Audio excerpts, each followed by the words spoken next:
Happy to be here today. Happy Friday to everyone. And thanks for joining me. Today, it's a very, very interesting call.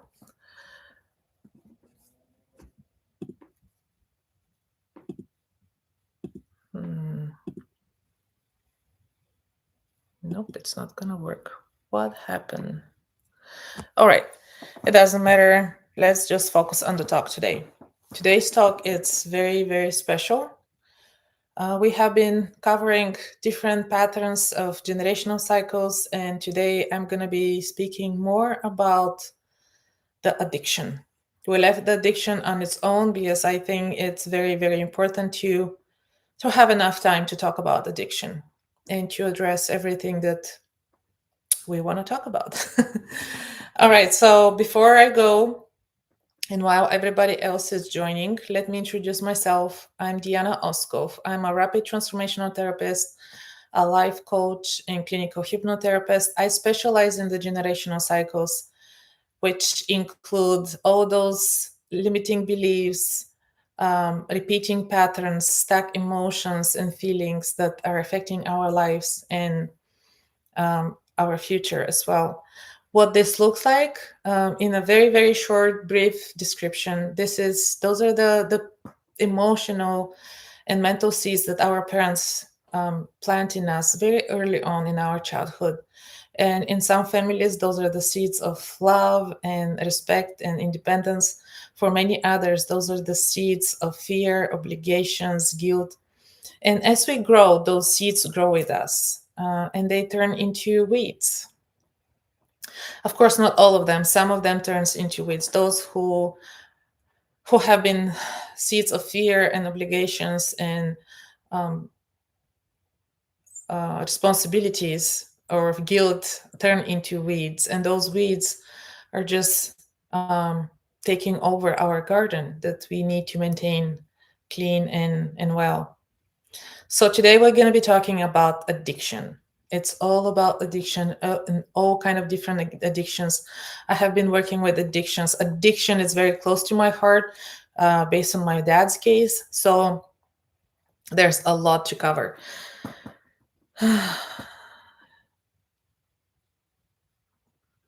My father used to use intimidation to control us. Yes.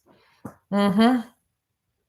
It's good that you are seeing this, Lorette, because guilt, intimidation, condition, it's all about the close tools, the tools that us parents used. And that's why it's so important to bring the awareness, talk more about what I'm talking today, and explain what it's normal and what it's not, although it's a very great line and there's like a very thin ice that we're walking on. But at the same time, not everything that is happening is normal, but this depends on how we have grown up. So today we're going to be talking about addiction as pattern, as a generational pattern, and a pattern that affect us in life. And to begin with, I want to start with maybe explaining what addiction is in a way, how it's related to us and what is happening, and how we normalize addiction in general. When it comes to addiction, it's not about having a willpower or a moral feeling about the different conditioning that we grow up with. There's something that affects our brain, our chemistry, the behavior, and the entire life function that we have. So the cycle, it's very pretty much in a round circle.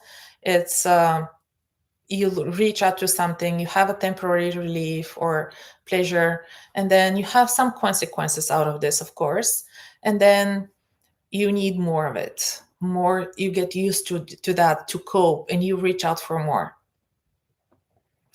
Some of the characteristics that are related to addictions are loss of control or continue to be despite to harm, different cravings, tolerance, and of course withdrawal. It's very interesting how the dopamine and the reward pathways are very much activated when it comes to addiction. It's it's something that we reach out to many times without even understanding that what is happening with us. And very shortly, I want to cover what are the different types of addiction. Not because we didn't know it, but I really want to just go over it quickly, so to have it out there for those of you who are interested and who think some of those are normal. Because I just watched a movie last night where the doctor who treated the patient was her abuser, and she was raped from him. And he didn't even understand that that was wrong, because for him that wasn't wrong. So sometimes we're in this cycle of not able to understand what is wrong and what is right, because we grow up with this. And many things that we grow up with, we get them for granted. We understand that they are normal, but at the same time, they are not. So in my practice, what I have worked on is two types of addictions. Almost they're identical, like they're not two different types, but I separate them in two different types. Those are the substance abuse and behavior abuse. When it comes to substance abuse, this is the alcohol, the prescription medication. Many times it's the illegal drugs or legal drugs. It's very interesting to see how the world is changing and how our understanding is changing with that as well. It's the nicotine, the smoking in general, it being just smoking or vaping, and gambling. Of course, also we have the technology, the nowadays, and this screening addiction that we're dealing with, the internet addiction, combined with gaming, the social media as well. Um, of course, those are not in any specific orders. Those are just different things that I want to cover. We have the porn addiction and the sex addiction as well, the shopping or the spending in general. A lot of food addictions, being binge eating or just bulimia, or just different sources of food and everything related to the food. I have seen addictions to exercising, and yes, it is real. We see a lot of people with addiction to work lately. This is where some of the burnouts are coming. And then we have addictions to relationships, to love addiction as well, and harmful addictions, and also risk taking. All of this are very, very, very legit. Sugar is a substance addiction. Yes, they're very interrelated. I mentioned that they're two different, but they're in reality the same thing, because all addictions have the same underneath problem, that line. And this is what I want to talk about today, because we all see addictions around us and we understand it, but it's very important to understand what's lying beneath it. And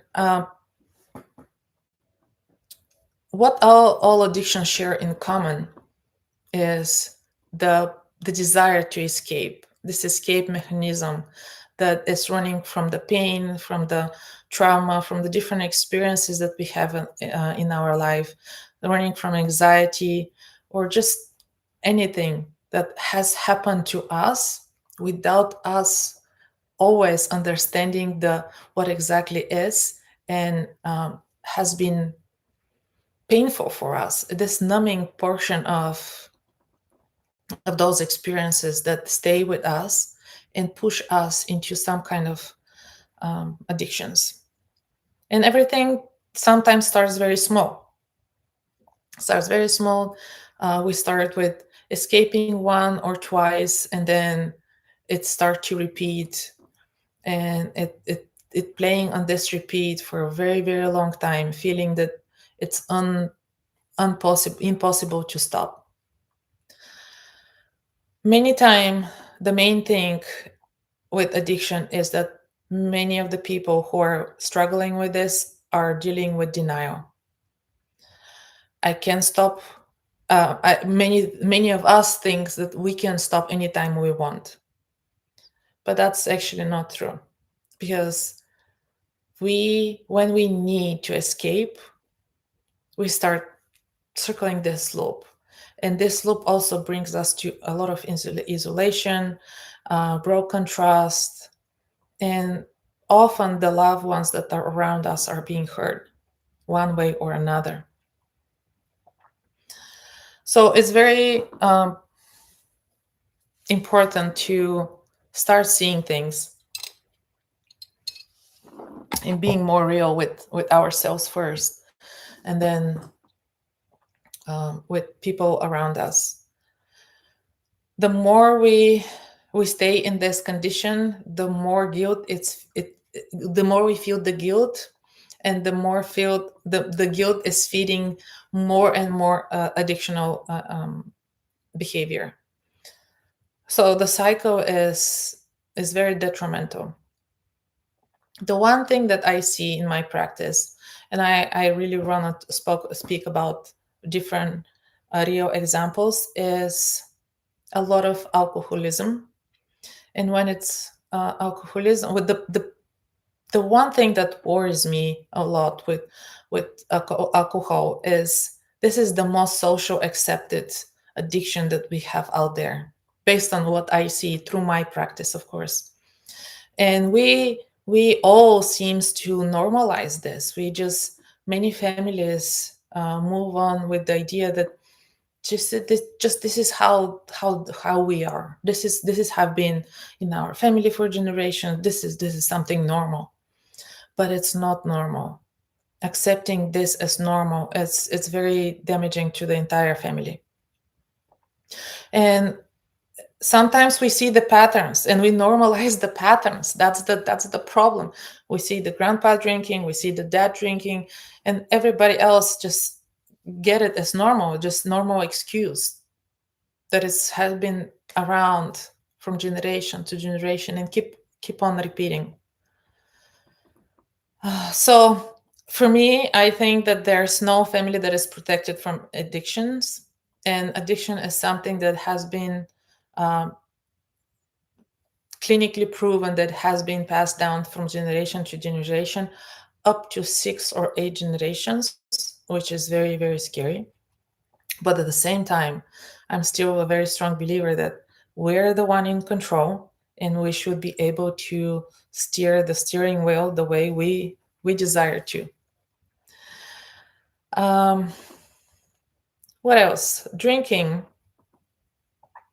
So let me speak more about maybe this. And when it comes to drinking, when it comes to drinking, especially the person who is going through this, it needs first to become honest with themselves, and then to be able to enable and have boundaries, because many times it's hard to set boundaries when you're in this very dark place.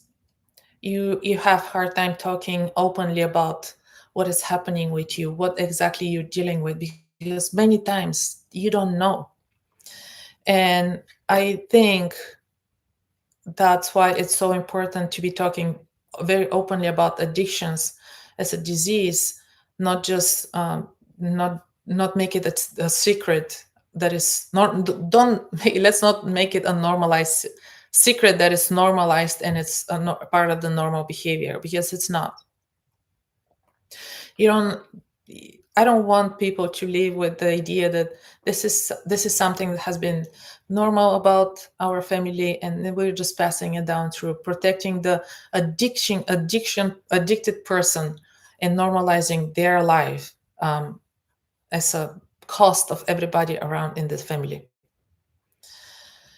Often, what I see as cost of the addictions, of course, there are many. All of us have different explanation and different views, but the main thing that I see in my practice related to addictions are unprocessed trauma, mental health conditioning, some kind of chronic pain, lack of healthy coping skills. Um, Sometimes it's generic, and environmental factors that are around us. And many times, just loneliness and disconnection. And all of those are valid. And if I haven't mentioned anything that you may have understanding that it's related to addiction, it's still very valid because there's no we're all different, and we all have, it's normal to have different causes for that addiction.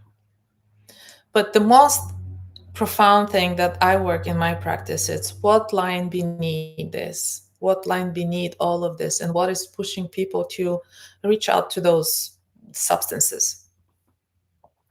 And not just substances, also behavior, because that is part of that as well.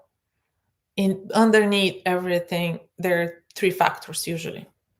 That the person, it's not enough, that the person feel different, and anything that they want, it's unavailable for them. The main thing here is not enoughness and being able to connect, because we're a social creatures and we need connection. When we are lonely, we reach this connection, we start to feel not enough. And when we're feeling not enough, it's easy to connect to anybody around us.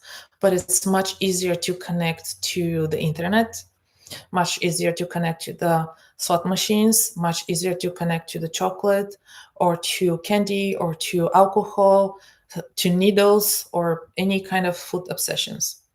So this is what I'm seeing in my practice, and I think it's very important to talk about the baseline, the underneath line that we don't see, because on the surface we see a lot, but underneath this is the hidden part that I think I want to address today.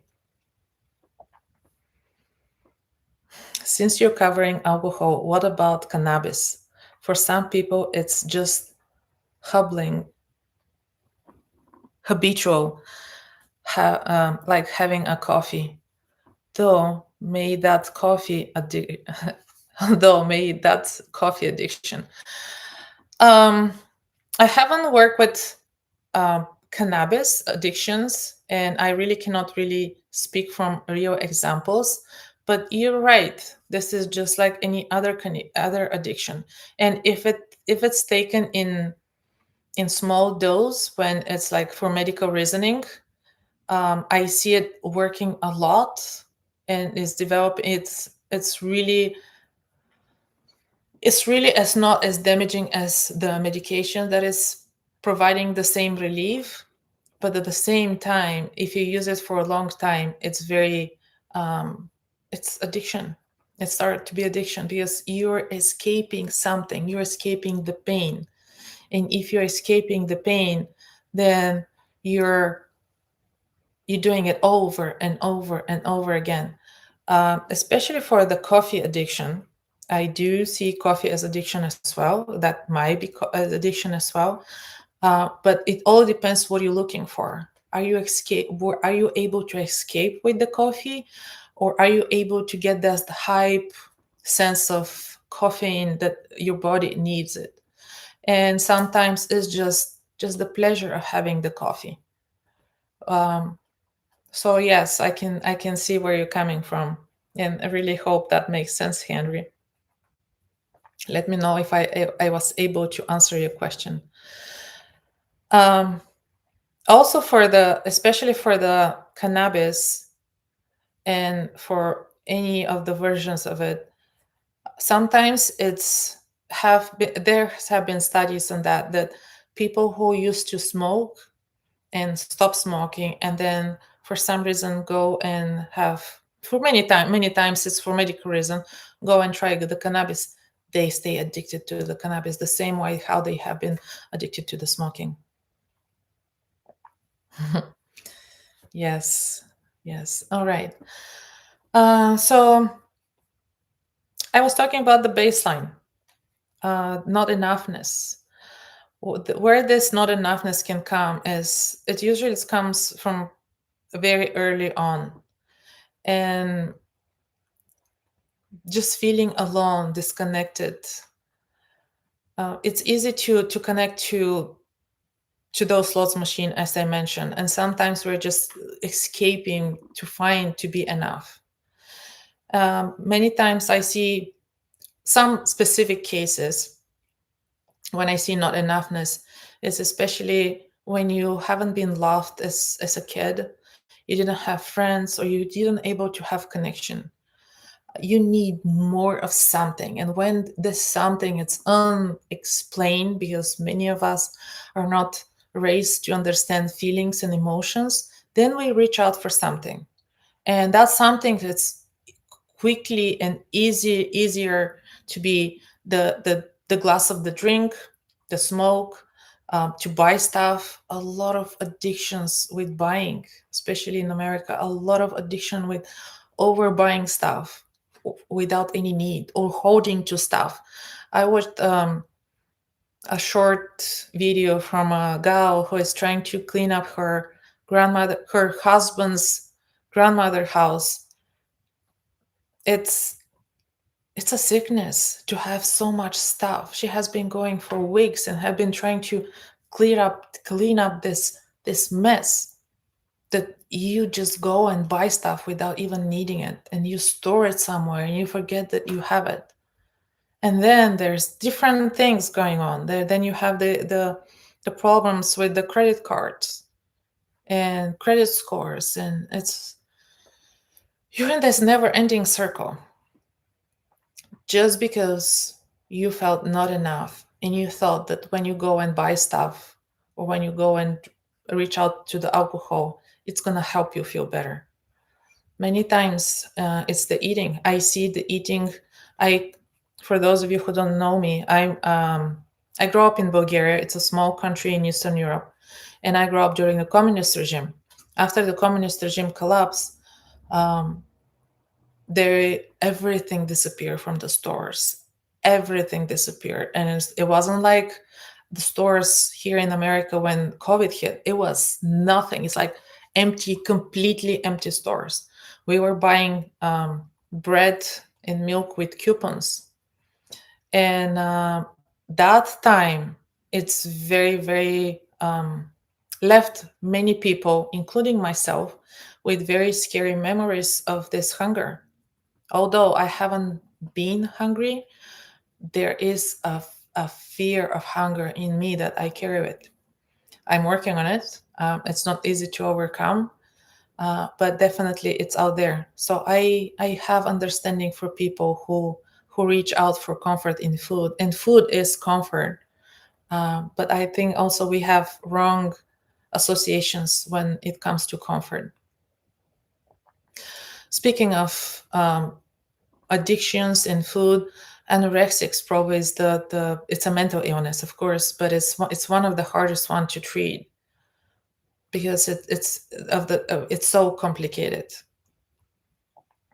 So let's go back to connection. We are creatures. We are social creatures. We need connections. We require connection we're when we're disconnected.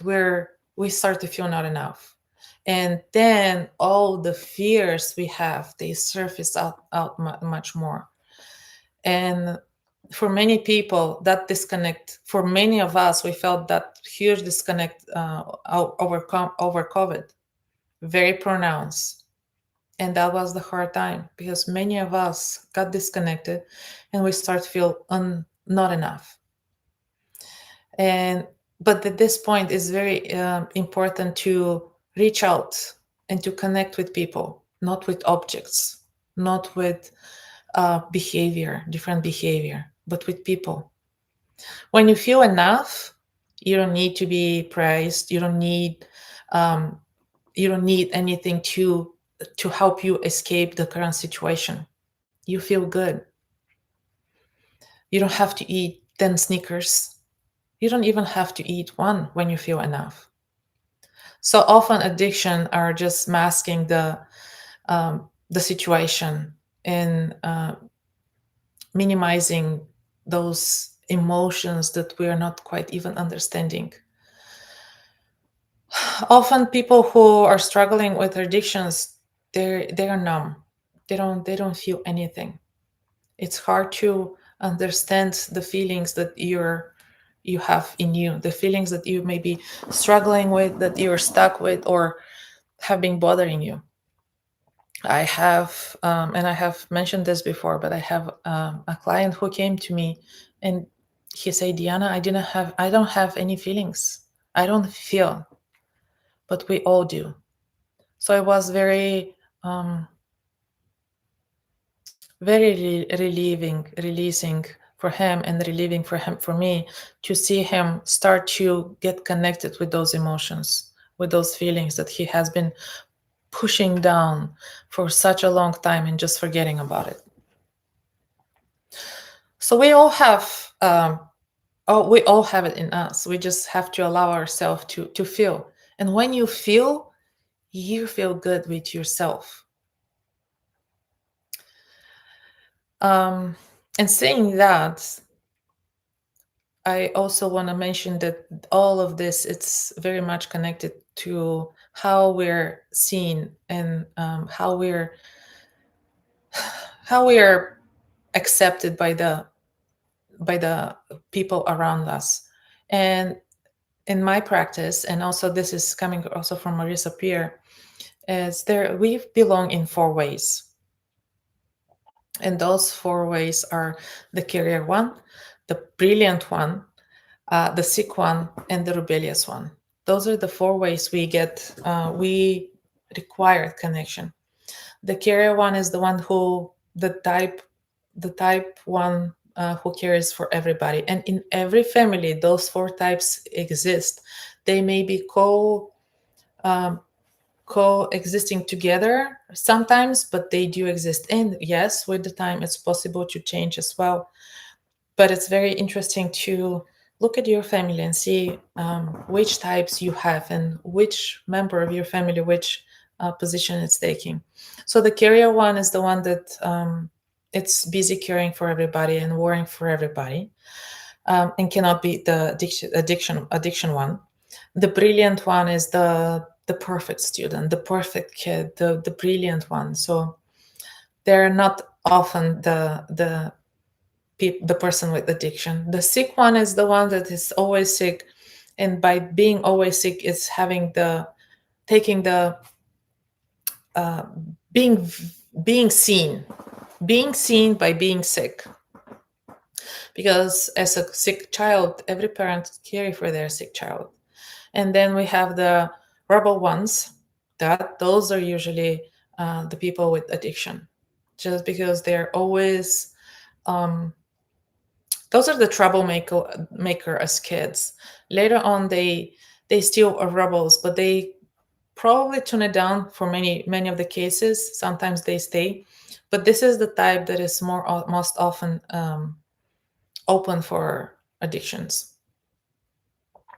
And also people who are related or having trouble with addictions are the one are very they're very close one, very selfish. You can and often they lie a lot just because they're trying to escape the reality. You cannot expect alcoholic or heroinic addict to tell you the truth. They usually tell you all lies all the time. So I think those are interesting facts to keep in mind, because at the end of the day, when it comes to the alcoholics, let's go back to the alcoholics ones. They're the disease of the descent, is the one that continues to lie, and it's so self deprivation and involves to hide everything in order to save themselves. They're thinking they're saving themselves, but this addiction is actually the one thing that is destroying them, and often is destroying the people around them. I really want to do a meditation today because I think this topic is very important, and um, I want you to leave you today with on a higher note. I don't want to be bringing your energy field down at the end of Friday or the beginning on Saturday. Depends where you're watching from. So I want to leave you with on a high note. So I want to do. I'm planning to do a meditation, and maybe we'll do that. And then if we have time, we can continue to talk from a different place. From a different place. Um, Let me know if you have any questions or anything that you have heard today that you never heard it before, or something that strikes your curiosity and you're willing to share with people you know. I want to also mention that you cannot help addicts. When addicts are, those people often don't understand the problem. They live in denial, and you cannot help them, no matter how far, um, how much you talk to them. Furthermore, the moment you start to approach them, they feel attacked. So you have to be very gentle with them, and remember that those are hurt people. Those are people who have been through something major in their life, something that they could not go over it, and that is the reason that they numb themselves. They're continuing to numbing themselves in order to escape all of this. So be gentle with those people. They're very sensitive, and they're in much pain. Right. Shall we do the meditation? I think it's time. I think it's time to bring the energy up a little bit um, and get on the bear note. All right. So if you're driving right now, this is definitely not for you. Come back to this. There will be a recording available, hopefully on my YouTube channel, and you can watch it through there. But just come back to this recording other time. If you're here and you're present, come join me and just allow yourself to be here and to be now. This is your time. Um, and let's bring that energy up. All right. So make yourself comfortable. You can lay down or sit, whatever is comfortable for you. Take a deep breath in and breathe out.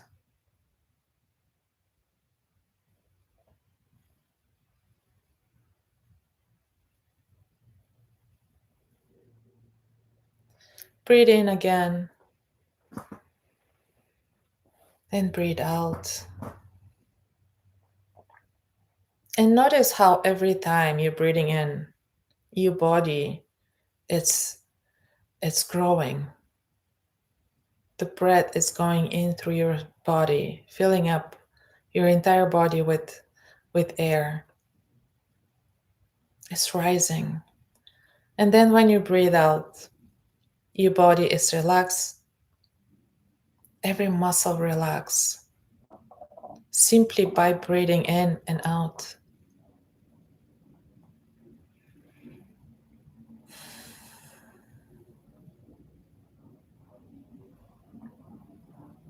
And right now, let your breath return to natural rhythm and allow a drifting, floating feeling to develop in your body.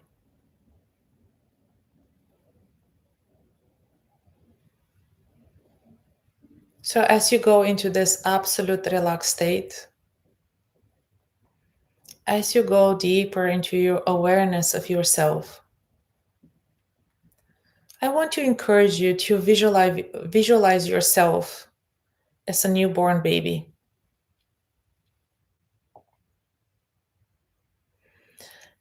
You're like this newborn baby who came into this world expecting to be loved, expecting love to be available. And it is available.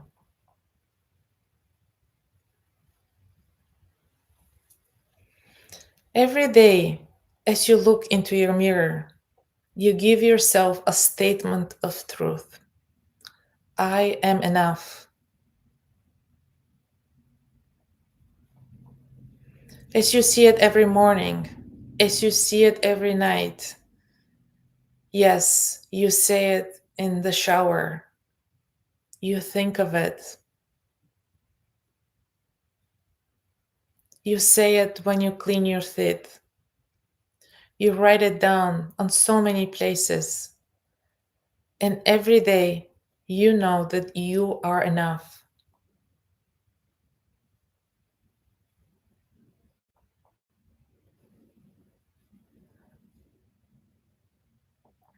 Every day you feel that you are enough. Every day you are becoming the loving parent to yourself.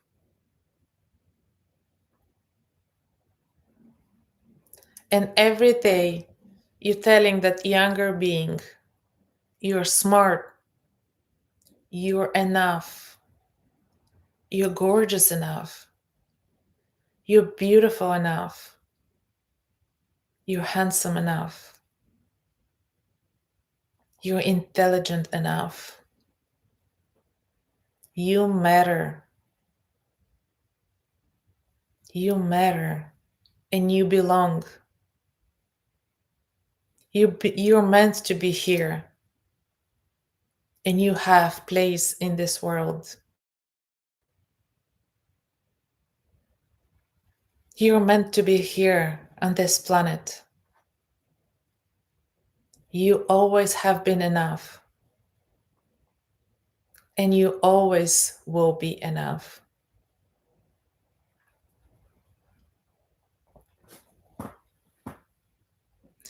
As you let that inner child in you hear those words and know that you are enough, you know it, you resonate with it,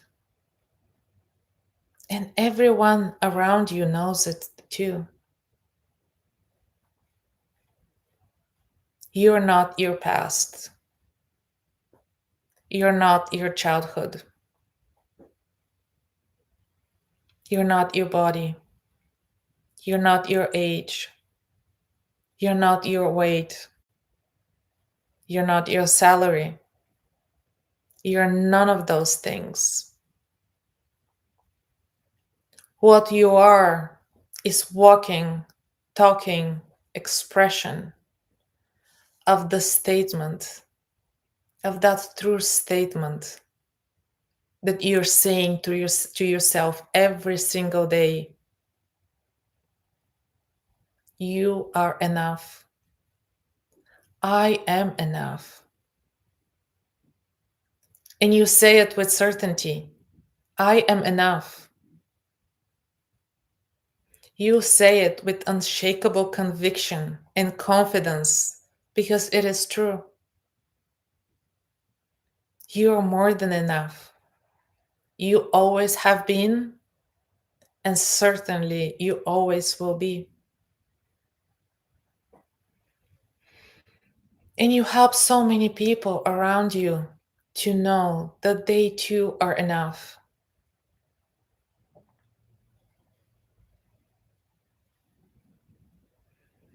I encourage you to write it on your mirror and repeat it over and over again. You're let in, you understand, and you believe in it. I am enough is the root of so many issues. Saying I am enough, it's healing truth that you're allowing right now in your life.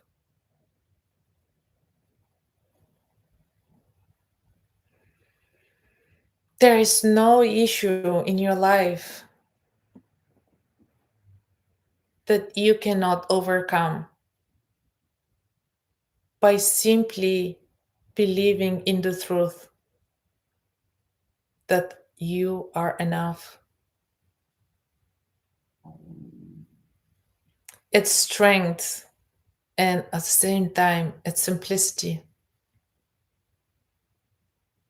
Your mind is accepting it, absorbing it, letting it in, and you repeat it every day. You're repeating it constantly and consistently. You're feeling amazing. You understand that nothing else matters until you remind yourself that you are enough.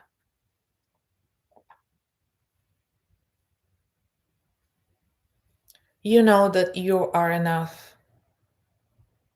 And knowing that you're enough, it's ending so many destructive behaviors like overeating, drinking too much, spending too much. All those old destructive behaviors that keep on of taking you away from being enough. The shopping, the drinking, the eating, the buying, the hoarding, they all are gone now. Because you know that you are enough. And because of you knowing it, that you are enough, you have everything.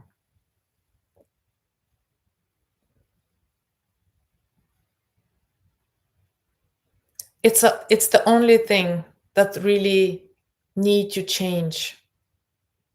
And because you're changing it right now, everything is changing.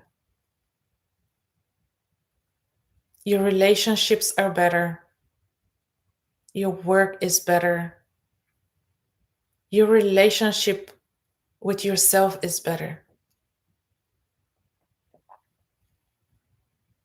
You care for yourself more. You eat better. You exercise better. You meditate. You take time for yourself because you know you are enough.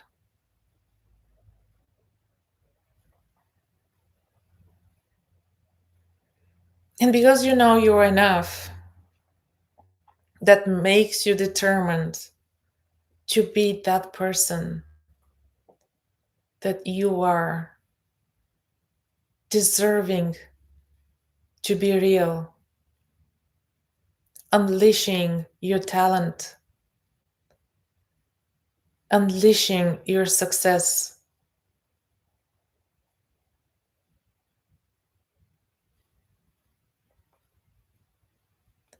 You're living uncompromised life because you know that you are enough.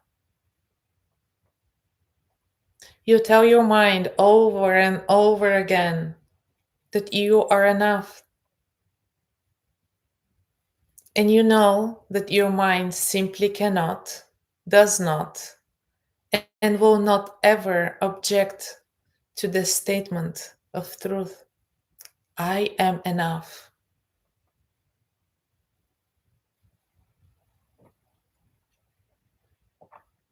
You feel it, you say it becoming who you are. It's just what you do. It's who you are.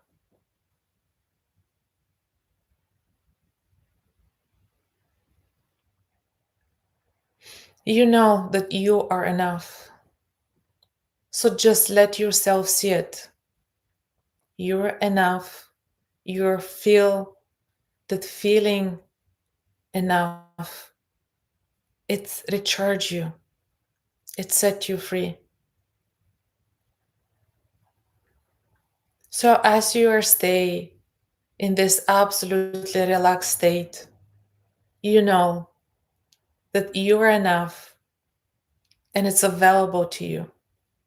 Everything that you want. You understand that this must have been the missing part in your life. The reason why you didn't have something you wanted. It is never because things weren't available. It's because you didn't think you are enough.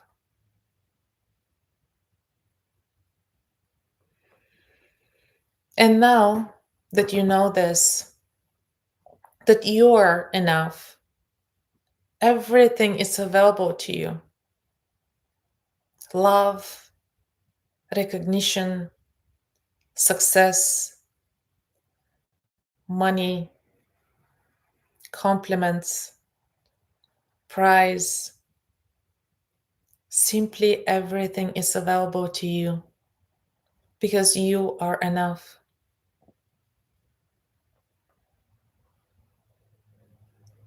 So just let yourself know it, that you are enough. You know it, you believe it, you think it. And everyone around you know it as well. They know that you are enough. So just let yourself go into an absolute relaxed state and be aware of how powerful you are. How powerful is this massive transformation that is taking place in you right now and always. You remember that little baby who was certain, so sure that they are enough. And as you remember that, your brilliant mind is reactivating, remanifesting, regenerating, and recreating the same ability, allowing you to feel enough.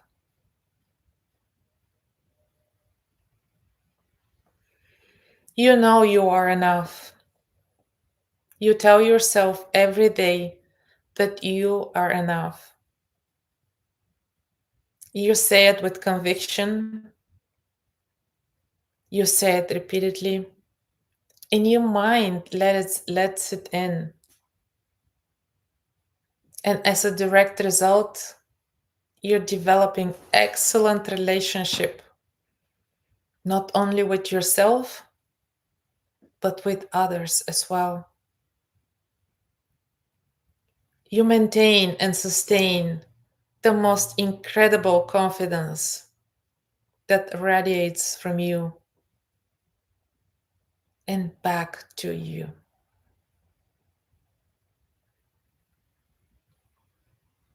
Your confidence and level of self-worth reassure other people.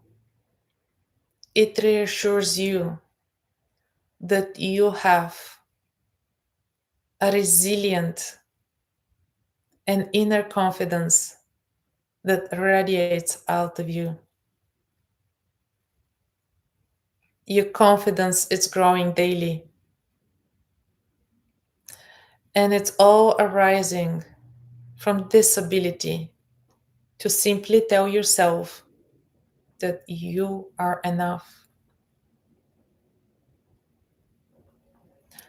So many wonderful things are coming your way simply because you allow yourself to know the truth, to accept it, that you are enough.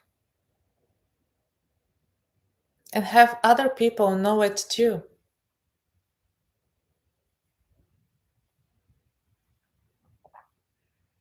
You can see yourself in your imagination speaking out to other people, speaking with ease, speaking with confidence. You like people and they like you. You like yourself. You know you are enough. And they also know that you are enough. You now act and react with confidence. You have a remarkable ability to make the right decisions. People like you. You like yourself. You believe in yourself. Your confidence increases every single day. And you're absolutely aware that you're enough. And that allows you to recognize that every ability and talent you have is activated. They're becoming more apparent to you and to other people too. Every single day, you believe in yourself. You know you are enough. You believe in your ability to achieve success. You feel amazing. You have a huge likability factor, and people like you. And every day, your inner motivates you, conditions you, compels you to recognize just how enough you are. And every day, you read the words, I'm enough, on your mirror. When you read them, you're on your screensaver. It's reminding you to stay present. As you hear those words coming up on your reminder on your phone, you know that you are enough. And everyone around you, it's enough. You're loving and lovable. You love your life. In your life, it's bringing back to you so many good things. You feel confident. You feel certain that you can handle any situation and you can meet anything with ease because you know that you are enough. You're equal to everyone else. You act and react with confidence. Every day you move from one fantastic accomplishment to another because simply you are enough. Every day you become a fully aware of your potential, of your power. And this reflects on your life as well. Every day you replace any negative beliefs with new positive. You're enough. You always have been enough, and you always will be. You know it, you feel it, and you allow it. Every day you feel the incredible power recharging you. You feel the awareness, the certainty that you are enough.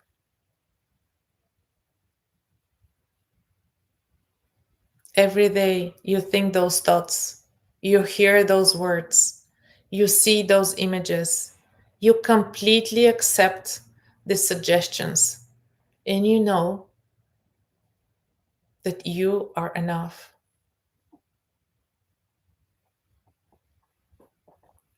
As you say out loud, I'm enough, as you think and accept those beliefs, you act in a way that is absolutely consistent with that belief.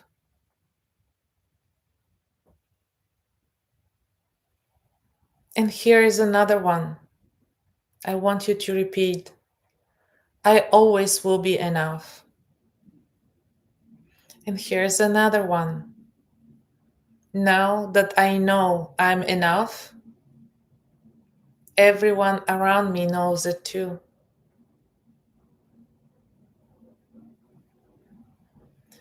Knowing you're enough, this image is so clear, so real, so lifelike. It's you. And it's you so more because you believe in it. And you know it's true. My voice goes with you. You are enough.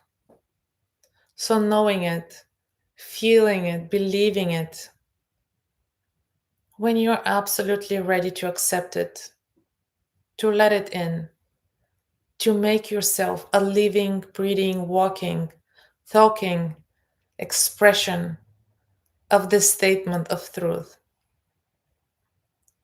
When you're ready to accept that, you can slowly, calmly, easily, effortlessly return to full awareness. Take a deep breath, and whenever you're ready, open up your eyes and come back to full awareness.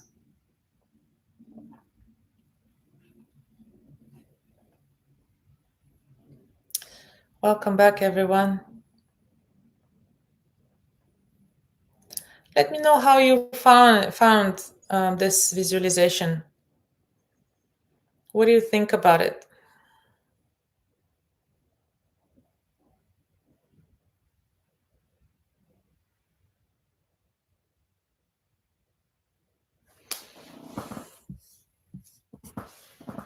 Did everybody enjoy the meditation?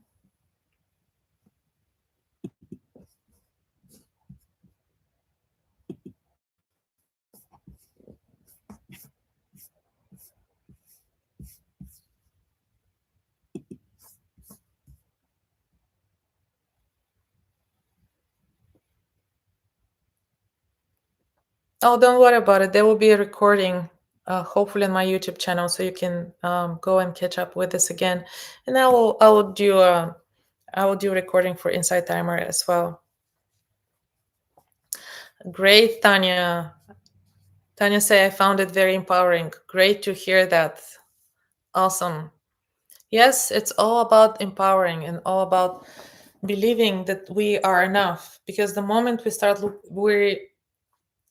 feeling not enough, we start reaching out for different ways to fill in that enoughness, and we don't need to do that. We're simply enough, and we have to allow ourselves to be enough. This is part of this huge alignment that I am usually talking about: being connected with yourself, being connected with who you truly are, being connected and having in line yourself. And once we are enough, then we can help others too.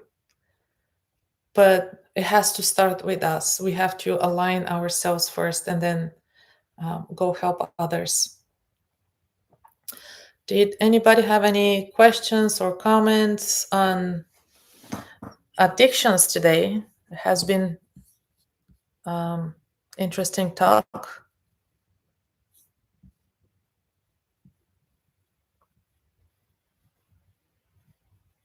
And I have a quote that I really want to use to finish that life today. Addictions thrive in darkness and isolation. Recovery brings recovery begins when we bring into the light. So I wish we all stay in the light and help our loved ones to be in the light as well. So reach out with love and help each other, but don't forget to be gentle. And those people who are struggling with addictions, they're often so close to themselves that they're not allowing anybody else to interact with them. So be really gentle. All right, let me make sure that I haven't missed anything.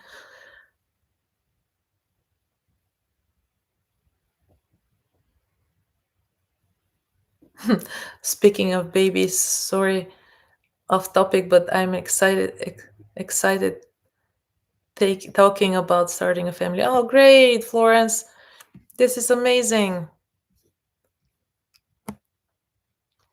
Can ever hear enough. I'm hear enough too often. Yes, I know. I really suggest you. I mentioned this in the visualization. I'm not sure how many of you are taking it to the with you on, but write it down on your calendar, on your mirror. Write it down on your calendar. Write it down on your phone. You'll be surprised. Just in the morning, while or in the evening, when you're brushing your teeth and seeing that I'm enough on the mirror, it really makes change. It really makes change. So give it a try. You can write it down with something, with anything, and then take it down. But give it a try and let me know how that changed for you.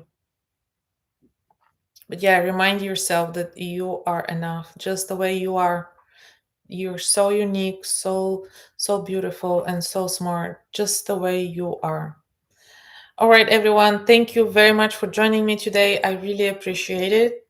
I wish you happy Friday and great weekend. And I will see you again next week.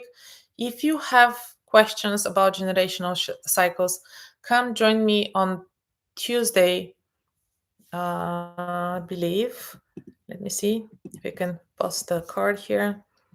On Tuesday, November 18. And then we continue to talk about the generational cycles and the patterns next Friday. So come join us again here. Looking forward to seeing you. Enjoy your weekend. Bye bye.